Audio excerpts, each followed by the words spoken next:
In this video, I overview the process for uploading a recorded lecture to ARC and also including the captions for that video.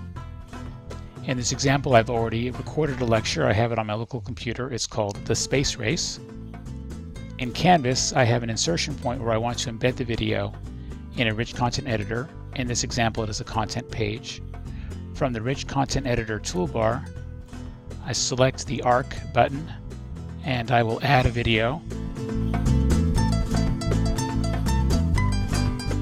The video can be embedded even before it is finished processing.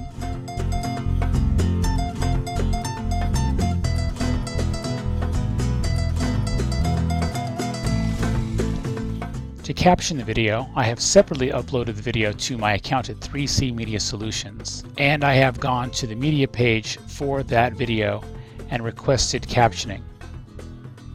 Once 3C Media Solutions is done captioning, I can go to the Edit Media page for that video and select the caption file to download. Once I have downloaded the video from 3C Media Solutions, I go to the video page in Canvas. I do not have to be in edit mode. Below the video, there is a tab for captions. I can then select the upload button for the language that I have the video captioned in. Choose the caption file, and now the video is captioned.